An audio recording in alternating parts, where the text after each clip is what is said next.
The morning sun peeked through the large front windows of Cutting Edge, casting warm patches of light across the polished floor.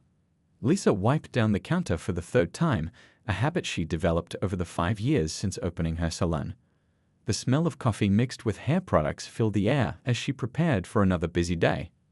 "Morning," called Becky, Lisa's most senior stylist, as she burst through the door with 2 coffee cups. "Thought you might need this. The appointment book looks packed today." Lisa accepted the coffee gratefully. "Thanks. Yeah, we're booked solid until closing. The new Highlights promotion really took off." By noon, the salon hummed with activity. The sounds of blow dryers, scissors snipping, and friendly chatter created that familiar symphony Lisa had come to love. Every chair was filled with customers, business professionals on lunch breaks, college students, and local shopkeepers, all part of the downtown crowd that kept her business thriving. Lisa was finishing up with Mrs. Thompson, a loyal weekly client, when the bell above the door jingled. The casual conversations quieted, and Lisa looked up to see who had entered. A man stood awkwardly just inside the doorway. His clothes were worn and dirty, a faded jacket with frayed cuffs, pants that had seen better days years ago, and boots held together with what looked like duct tape. His hair hung in long, matted clumps around his weathered face, which was mostly hidden behind an untrimmed beard speckled with gray. The smell that accompanied him reached Lisa's nose even from across the room. The salon customers shifted in their chairs, some exchanging glances, others staring pointedly at their phones.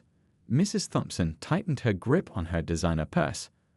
Lisa finished the final touches on Mrs. Thompson's hair and walked to the front desk, putting on her professional smile.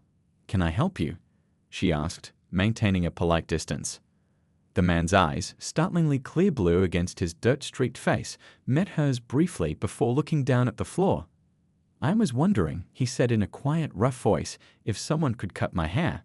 His hands, with cracked and blackened nails, fumbled in his pocket and pulled out a crumpled $20 bill and some loose change.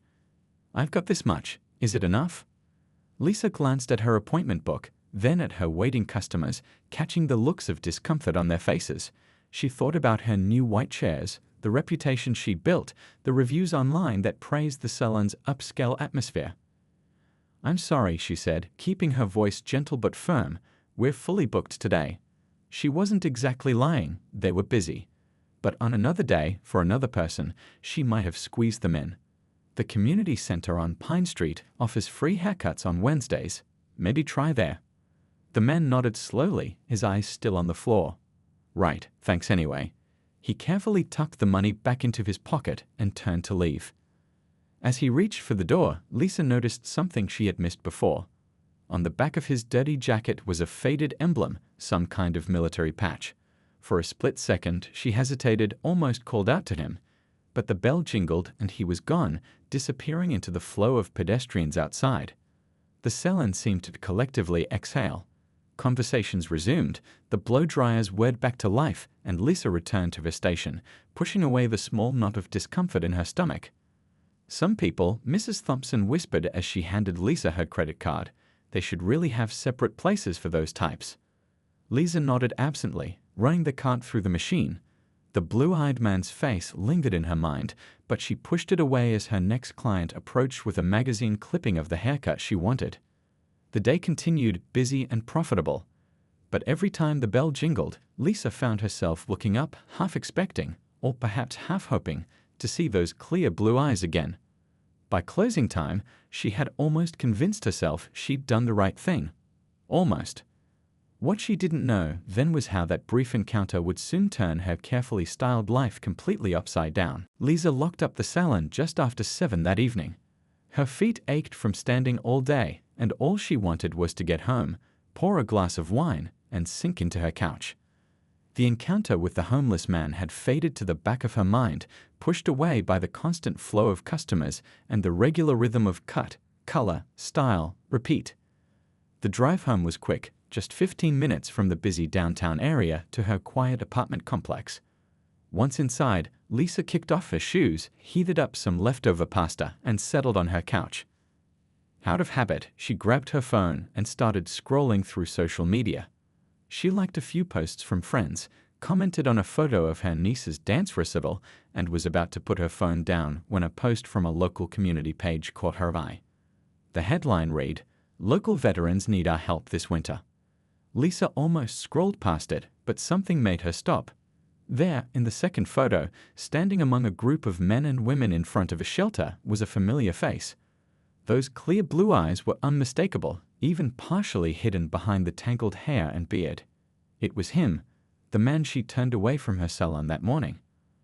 Her thumb hovered over the screen as she read the caption, "Army Staff Sergeant Robert Wilson, pictured third from left, served 3 tours overseas before returning home with severe PTSD.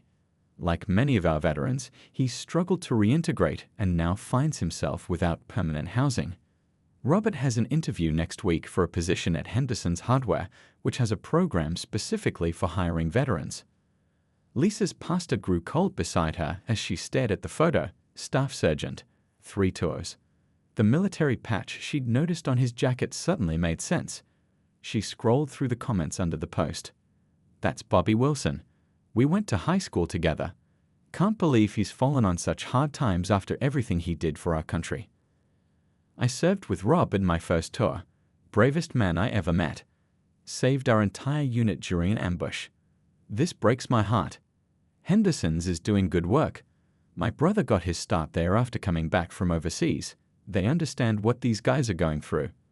With each comment, the knot in Lisa's stomach grew tighter. She clicked on Robert's name, which led to a basic profile page. There wasn't much there, just a few photos posted by the Veterans Support Group and information about donation needs. One photo showed him in uniform years earlier, clean-cut, standing tall, a slight smile on his face as he stood next to a military vehicle. The contrast between that image and the man who had walked into her salon was striking. Lisa set her phone down and walked to the window, looking out at the night sky without really seeing it. How many times had she posted, "Thank you for your service" on Veterans Day? How many times had she nodded in agreement when people talked about supporting troops? Yet when faced with actually helping someone who had served, she had turned him away because he didn't fit the image of her salon. She remembered how he had counted his money so carefully. The interview at Henderson's. He had been trying to clean himself up for a chance to rebuild his life, and she had refused to help him. Sleep didn't come easily that night. Lisa tossed and turned, her mind replaying the moment when Robert had walked out of her salon. She thought about what she would have done differently if she had known. Would it have made a difference? Should it have made a difference? By the time her alarm went off the next morning, Lisa had made a decision. Her salon was closed on Sundays, which meant she had the day free. She got dressed quickly, not in her usual stylish outfit, but in jeans and a simple sweater. She packed her portable haircutting kit, the one she used for house calls for elderly clients who couldn't make it to the salon. As she headed for her car, Lisa pulled up the Veterans Support Group page again. The post mentioned they operated out of a community center on Oak Street. That would be her first stop. Finding Robert wouldn't be easy in a city of this size, but Lisa was determined to try. She owed him that much. The community center on Oak Street was busier than Lisa expected for a Sunday morning. She parked her car and sat for a moment, suddenly nervous.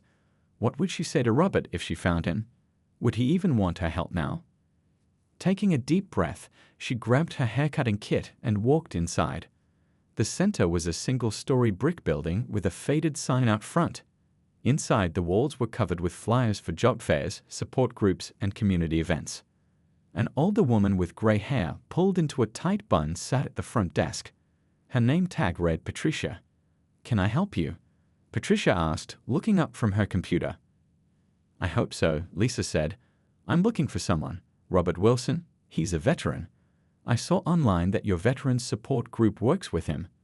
Patricia's friendly expression turned cautious. "And you are?" Lisa hesitated. I own a hair salon downtown. I want to offer him a free haircut for his job interview." "That's kind of you," Patricia said, though her tone suggested she wasn't entirely convinced. "The Veterans Group meets here on Wednesdays and Fridays. You might check the shelter on Pine Street. Many of our veterans stay there." Lisa thanked her and headed back to her car. The shelter was a 20-minute drive across town. As she drove, she rehearsed what she might say to Robert, but every version sounded hollow in her mind. The Pine Street shelter was a converted warehouse with a small sign by the door. Inside, it smelled of industrial cleaner and cafeteria food. A few people sat at tables in what appeared to be a dining area, while others lined up for what looked like lunch. A young man with a buzz cut stood behind a counter, handing out trays. Lisa approached him, clutching her kit. "Excuse me," she said. "I'm looking for Robert Wilson. He's a veteran." The young man, his name tag read Tyler, shook his head. "Rob doesn't usually come in on Sundays. He likes to go to the park when the weather's decent. Fewer people, you know." Lisa nodded. "Which park?" "There's a small one about 6 blocks east of here. Has some benches under oak trees. Rob likes to sit there and read when people donate books." Lisa thanked him and headed out again. The park wasn't hard to find, but it was larger than she expected. She walked along the paths, scanning each bench, looking at every person she passed. No sign of Robert. After nearly an hour, Lisa was about to give up. Her feet hurt and doubt was creeping in. Maybe this was a foolish errand. What difference would one haircut make anyway? As she turned to head back to her car, she spotted a figure sitting on a bench partially hidden by a large oak tree. The man was hunched over, reading a paperback book. Even from a distance, she recognized the faded jacket with the military patch. Lisa's heart raced as she approached. Robert was so absorbed in his book that he didn't notice her until she was standing right in front of him. "Hello," she said softly. He looked up, confusion crossing his face before recognition dawned. "You're the lady from the hair place," he said, closing his book. Lisa nodded, feeling her cheeks flush with shame. "My name is Lisa. I came to find you." Robert's expression was guarded. "Why?" Lisa sat down on the far end of the bench, giving him space. "I saw a post about you online, from the veterans group." She paused, finding it harder than expected to continue. "I learned that you're a veteran, that you served 3 tours, that you have a job interview." Robert said nothing, just watched her with those clear blue eyes. "I was wrong," Lisa said finally. "I turned you away because of how you looked, not because we were too busy, and I'm sorry." She lifted her haircutting kit. "If you still want that haircut, I'd like to offer it. Free of charge, of course." Robert looked at the kit, then back at her face, as if searching for some trick or angle. "Why now?" he asked. "Because you found out I was a soldier." It was a fair question, and one Lisa had been asking herself all night. "Partly," she admitted, "but also because I realized I wasn't being the person I want to be. The person I thought I was." Robert considered this for a long moment. Around them, the sounds of the park continued. Children laughing on the playground, dogs barking, the rustle of leaves in the breeze. Finally, he gave a small nod. "Okay," he said. "Where do you want to do this?" They ended up at a small coffee shop 2 blocks from the park. The owner, an older man named Joe, recognized Robert and waved them to a table in the back corner. "Friend of yours?" Joe asked Robert. "I'm Lisa," curiously. "She's going to cut my hair," Robert explained, his voice still carrying a note of disbelief. Joe nodded. "You can use the back patio if you want. No one's out there right now." The patio was small but private, with a few metal tables shaded by a weathered awning. Lisa set her kit down and pulled out a cape, scissors, and clippers. Her hands moved automatically, falling into the familiar routine that normally calmed her. Today, they trembled slightly. "How short do you want it?" she asked, as Robert settled into a chair. He ran a hand through his matted hair. "Short, military short. It's what I'm used to." He paused. "Been a while, though." Lisa nodded and got to work. First, she used the clippers to remove the bulk of his long hair. Clumps fell to the ground around them. Neither spoke as she worked, the buzz of the clippers filling the silence. After the initial cut, Lisa sprayed his hair with water from a bottle she'd packed. "I should have brought shampoo," she said. "Your hair is pretty tangled." "Been using bar soap when I can get to the shelter showers," Robert said. "They're usually pretty crowded." Lisa worked carefully through the knots with a comb. "This might pull a bit," she warned. Robert didn't flinch. "Had worse." As she began the detailed cutting with her scissors, Lisa found herself wanting to fill the awkward silence. "So you have an interview?" Robert nodded slightly. "Henderson's Hardware, tomorrow morning." "That's great," Lisa said. "What position?" Stock work, mainly. Loading, unloading. Some customer service if I'm up to it. He hesitated. They hire vets. The owner's son served. Lisa worked in silence for a moment, evening out the sides. Were you overseas long? Robert's shoulders stiffened slightly. 3 tours. Afghanistan mostly. That must have been hard, Lisa said, immediately feeling foolish for the inadequacy of her words. Robert didn't respond right away. When he did, his voice was quieter. Coming back was harder. Everything's the same, but different, and I was different too. He shrugged. Couldn't sleep. Couldn't hold down a job. Wife left. Then the house. Usual story. Lisa's scissors paused. There was no self-pity in his voice, just a matter-of-fact recounting that made it all the more heartbreaking. I'm sorry, she said, meaning it in a way that went beyond the haircut now. Not your fault, Robert replied. No. But Lisa struggled to find the right words. We talk a lot about supporting troops, but when it really matters, when someone like you needs actual help, people look the other way. I looked the other way. Robert was quiet for so long that Lisa thought he might not respond. Finally, he said, people see what they want to see. It's easier that way. Lisa continued cutting, tapering the back and checking the sides for evenness. As she worked, Robert's transformation began to show. Without the wild hair and with his beard trimmed shorter, his features emerged, strong cheekbones, a straight nose, those striking blue eyes no longer hidden. He looked younger, less weathered. Joe appeared with 2 cups of coffee. On the house, he said, setting them down before disappearing back inside. You come here often? Lisa asked, taking a sip of her coffee. Robert nodded. Joe lets vets hang out, especially in bad weather. Doesn't make us buy anything. He seems nice, Lisa said. He served too. Vietnam. Understands what it's like. Lisa worked on Robert's beard next, carefully trimming it shorter but not removing it completely. Is this okay? Not too short. Robert ran a hand over his chin. It's good. Professional looking. As she made the final touches, Lisa realized something had shifted during their time together. The discomfort she felt earlier had faded. Robert was no longer just a homeless man or even a veteran to her. He was a person with a story, with hardships she couldn't fully understand, but could at least acknowledge. When she finally held up a mirror for him to see, Robert stared at his reflection for a long moment. Something flickered across his face, recognition, perhaps, of the man he used to be. What do you think? Lisa asked. Robert nodded slowly. Looks like me again, he said quietly. Thank you. Lisa swept up the hair from the patio while Robert finished his coffee. The transformation was remarkable. With his clean-cut appearance, he could easily blend in with any of her regular customers at the salon. More than that, there was a supple shift in how he carried himself, shoulders a bit straighter, chin lifted slightly. Your interview's tomorrow morning? Lisa asked, packing away her scissors and clippers. Robert nodded. 9 o'clock. A thought struck Lisa. Do you have clothes? For the interview, I mean. Robert looked down at his worn jacket and faded jeans. The Veterans Center has some donated suits. They're not great, but they're clean. What about transportation? Henderson's is on the other side of town, isn't it? Bus runs that way. I've got enough for the fare. His tone suggested he didn't want charity, but Lisa pressed on anyway. I could drive you, she offered, to make sure you get there on time. Robert studied her face, as if trying to figure out her angle. Why are you doing all this? It was a fair question. Yesterday, she turned him away without a second thought. Today, she was offering rides and worrying about his clothes.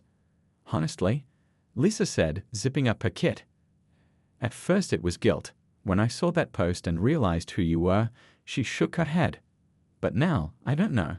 It feels like the right thing to do. Robert seemed to accept this. I appreciate the haircut, but I can get to the interview on my own.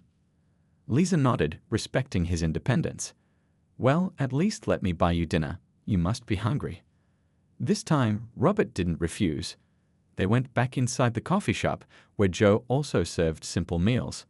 They settled into a corner booth, and Lisa noticed a few curious glances from other customers. Without the obvious signs of homelessness, Robert was just another patron to them now. They ordered sandwiches, and as they waited, an uncomfortable silence fell between them. They were strangers with nothing in common except for an unpleasant encounter and this attempt at making amends. "How long have you owned the salon?" Robert finally asked. 5 years, Lisa replied, grateful for the conversation starter. "Worked for someone else for 7 years before that." "You like it?" Lisa smiled. "Most days, it's creative. I get to make people feel good about themselves." She paused, realizing how that might sound given their history. Usually anyway. Robert nodded, letting the implied apology pass without comment. "My mom was a hairdresser," he said. "Small town in Ohio. Did everyone's hair out of our kitchen." This surprised Lisa. "Is that why you came to my salon?" "Partly," Robert admitted. "Reminded me of home, I guess. The smell of the place. The sounds." Their sandwiches arrived, and Robert ate slowly, deliberately, someone used to making food last. Lisa found herself noticing other things about him. A small scar above his right eyebrow, the careful way he arranged his napkin, how he said thank you to Joe each time he came by to refill their water glasses. "What did you do?" "In the army?" Lisa asked. "Infantry at first, then specialized in communications. Good with radios, phone systems." He took another bite of his sandwich. "Could have done something with that when I got out, but..." He trailed off, and Lisa didn't push. As they finished eating, Lisa watched Robert check his reflection in the shiny napkin dispenser, adjusting his newly trimmed hair with careful fingers. There was dignity in the gesture that moved her. "About tomorrow," she said. "I really don't mind giving you a ride. My first appointment isn't until 10. I could drop you off and pick you up after." Robert hesitated, weighing his pride against practicality. "The bus is unreliable," he admitted finally. "If you're sure it's no trouble." "No trouble," Lisa assured him. "Where should I pick you up?" "The shelter on Pine. They let me keep my stuff there even though I don't always sleep there." He wrote down the address on a napkin, his handwriting surprisingly neat and precise. As they prepared to leave, Robert stood awkwardly by the table. "Thank you," he said, "not just for the haircut or the food, for," he seemed to struggle with the words, "for seeing me." Lisa nodded, understanding exactly what he meant. Yesterday, she'd looked right through him, seeing only what she expected to see. Today, she'd finally seen the person. "Tomorrow at 8:30, she said. "I'll be there." As she drove home, Lisa couldn't help but wonder what would happen after the interview. Would Henderson's hire him? And if they did, what then? She realized that in just one day, Robert's future had somehow become important to her. Lisa arrived at the shelter at exactly 8:15 the next morning, 15 minutes early. She'd barely slept, oddly nervous about Robert's interview. She'd even called the salon and asked her first client to come in 30 minutes later, just in case. She parked and texted Robert that she was outside. They'd exchanged numbers the day before, and he'd mentioned he had an old phone that he kept charged at the shelter. A few minutes later, Robert emerged wearing a navy blue suit that was slightly too big for him. The shoulders drooped and the pants bunched a bit at his ankles, but it was clean and pressed. With his freshly cut hair and trimmed beard, he looked like any other job applicant. "Morning," he said, sliding into the passenger seat. He smelled of cheap soap and borrowed cologne. "You look great," Lisa said, and meant it. The transformation from the man who had walked into her salon 2 days ago was remarkable. Robert tugged at his collar, clearly uncomfortable in the formal clothes. "Feels strange. Been a while since I wore a tie." As they drove across town, Lisa could sense Robert's nervousness. His right foot tapped steadily on the floor, and he kept adjusting his tie. "You know about Henderson's program for veterans?" she asked, trying to distract him. Robert nodded. "Started 5 years ago. The owner's son served in Iraq, came back with PTSD. They understand what it's like trying to fit back into regular life." "That's good," Lisa said. "What will you be doing there?" "Warehouse work to start. Stocking shelves, handling deliveries." He stared out the window. "If it works out, they train people for sales positions too." "You'd be good at that," Lisa said. "You're easy to talk to." Robert glanced at her, surprised. "Not everyone thinks so." "Their loss," Lisa said simply. Henderson's Hardware was a large building with a retail space in front and a warehouse in back. Lisa pulled into the parking lot 20 minutes before Robert's interview. "Want me to wait?" she asked. Robert shook his head. "No need. These things can take a while. He hesitated. Thanks for the ride. I'll pick you up after, Lisa insisted. Just text me when you're done. Robert nodded and got out of the car. Lisa watched him walk toward the entrance, noticing how he straightened his shoulders and lifted his chin before pulling open the door. She found herself whispering, "Good luck." Lisa drove to Vesellan, unable to focus fully on her work. Between clients, she checked her phone repeatedly, waiting for Robert's text. By 11:30, she was genuinely worried. How long did interviews usually take? What if something had gone wrong? Finally, just before noon, her phone buzzed. Finished now, the text read, just those 2 words. Lisa quickly rescheduled her next appointment, ignoring the annoyed look from her receptionist. Family emergency, she explained, already grabbing her purse. The drive back to Henderson's felt longer than it had that morning. 1,000 questions raced through Lisa's mind. Did he get the job? How did the interview go? What would happen next?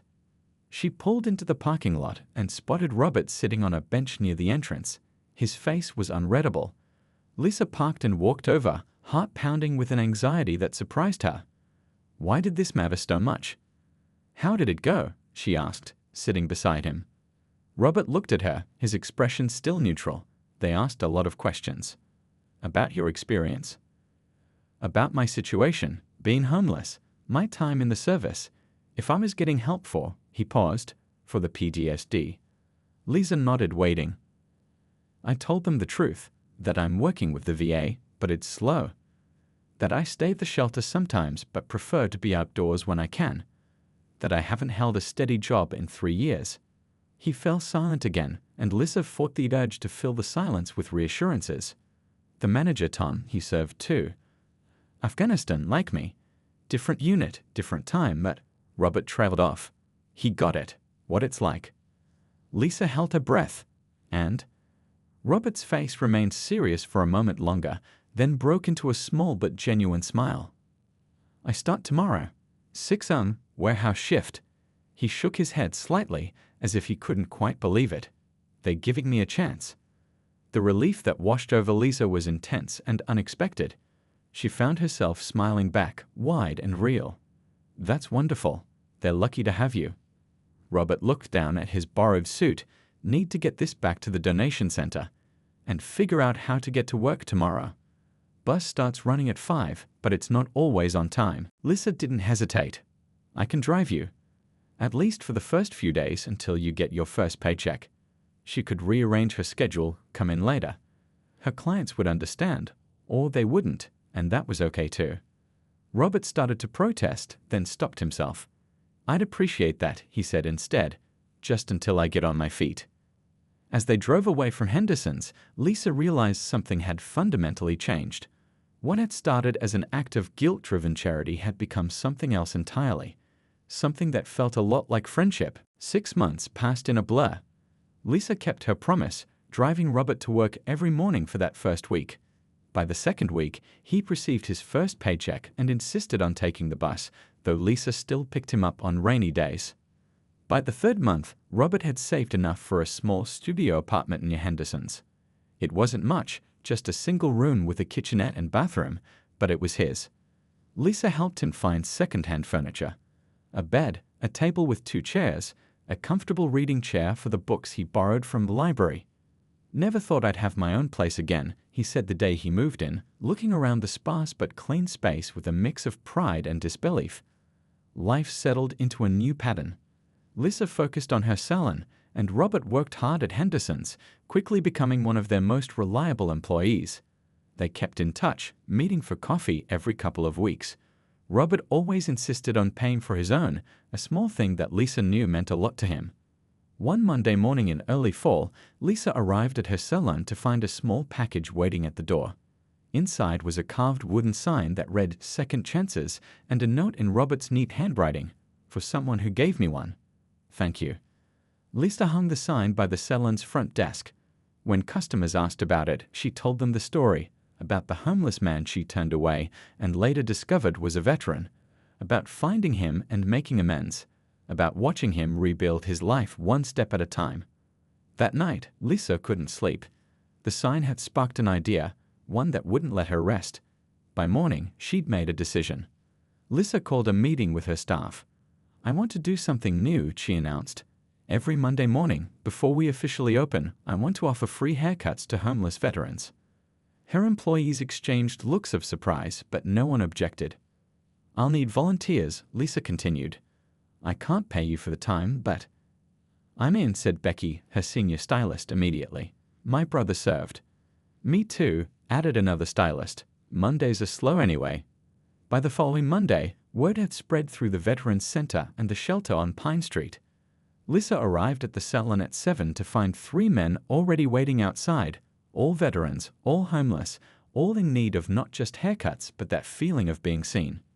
Lisa texted Robert, "Your friends are here. Want to come by?" He arrived 20 minutes later, looking like a different person from the man who'd first walked into her salon. Clean-cut, wearing crisp jeans and the Henderson's polo shirt, with a steadiness in his eyes that hadn't been there before. "Tom gave me the morning off," he explained, referring to his manager. "Said it was a good cause." As the stylists worked, Robert talked with the men, sharing his story in a quiet voice. Lisa watched him from across the room, struck by his gentle patience, the way he listened more than he spoke. When the last veteran left, sporting a fresh haircut and a smile, Robert helped Lisa clean up. "This is a good thing you're doing," he said. Lisa shook her head. "It's the least I can do. And it was your idea, really." "My idea." "The sign you gave me. Second chances. Made me think about all the people who deserve one but never get it." Robert was quiet for a moment. "Henderson's is looking for a community outreach coordinator. Someone to liaison with the veterans groups, organize hiring events. Tom mentioned it to me last week." "You'd be perfect for that," Lisa said. "Are you going to apply?" "Already did. Interviews on Thursday." He smiled slightly. "Don't suppose you're free to give me a haircut before then?" Lisa laughed. "For you? Anytime." They finished cleaning in comfortable silence. Through the front window, Lisa could see her regular clients beginning to arrive for their appointments. Next to the door, the Second Chances sign caught the morning light. "Funny how things work out," Robert said, following her gaze. "If you hadn't turned me away that first day. If I hadn't been so quick to judge. We might never have ended up here," he finished. "Sometimes the worst moments lead to the best changes." Lisa looked around her salon, seeing it with new eyes, not just as a business but as a place of transformation, where people could walk in as strangers and leave as friends, where one small act of kindness could ripple outward, touching lives she'd never even considered before. "Same time next Monday?" she asked. Robert nodded. "I'll be here, and I'll bring more friends." As he left, Lisa turned the sign in the window from closed to open, ready to begin a new day.